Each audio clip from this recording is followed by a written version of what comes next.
Fueling the fire.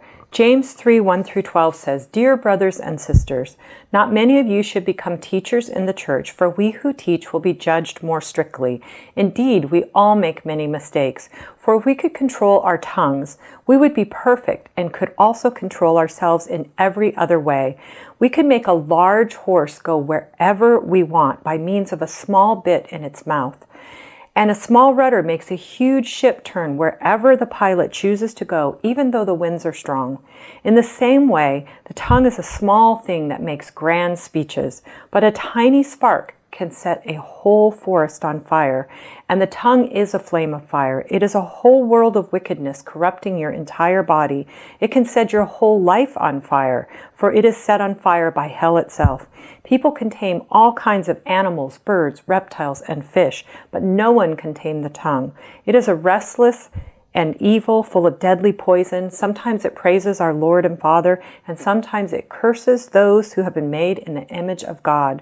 And so blessing and cursing come pouring out of the same mouth. Surely, my brothers and sisters, this is not right. Does a spring of water bubble out with both fresh water and bitter water? Does a fig tree produce olives or a grapevine produce figs? No, and you can't draw fresh water from a salty spring. That was the New Living Translation.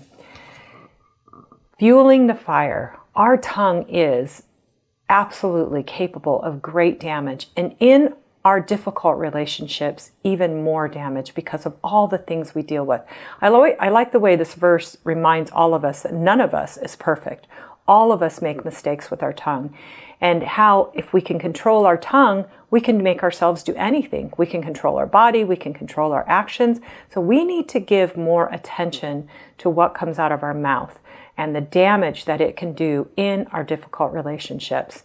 Now, whether you're dealing with a new problem that you haven't dealt with before, the same old problems that you deal with all the time, or a reoccurrence of a problem that you thought was taken care of, we often refer to that as a slip.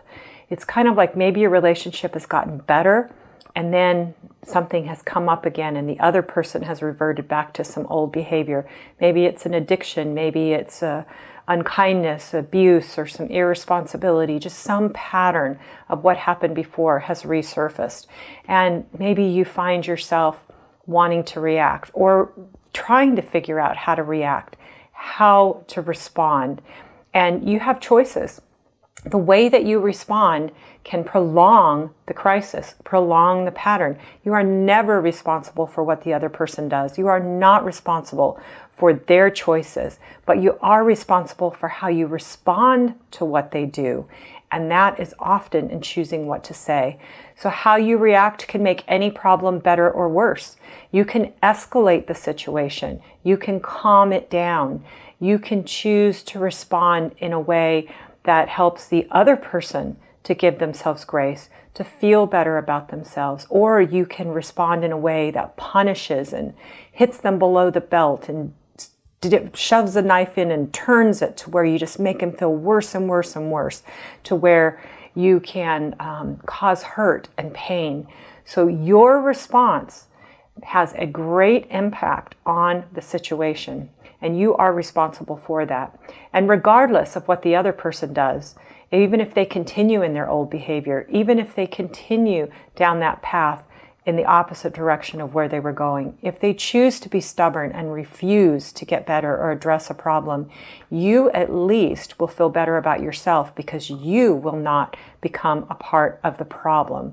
So when you see a flame pop up anywhere in your relationship, instead of fanning that flame, adding oxygen and fuel to the fire, instead put out that fire by responding with wisdom and controlling your tongue.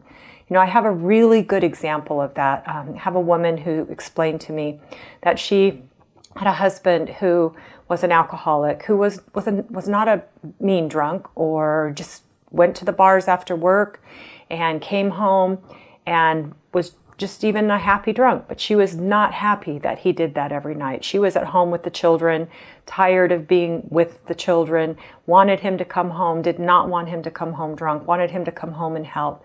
And so when he would hit the door, she would fight with him every night.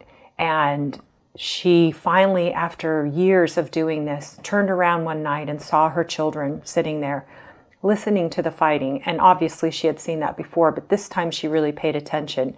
And she recognized something. And she realized that if she were to keep her mouth shut, the children would not see fighting. All they would see is a dad who was a happy drunk and a mom who was taking care of them. So she made a decision at that time to not fight, to not argue. Now, I'm not condoning staying with an alcoholic or not. I'm not talking about that part. I'm not talking about whether she should have had boundaries. Let's just talk about what she did in response that would make it worse. When she fought and argued, then there was arguing in the house. When she chose to stop arguing, there was some peace in the home. And for that, she was responsible. Put out the fires in your relationships and in your life by responding in that way. Thank you for watching Change My Relationship.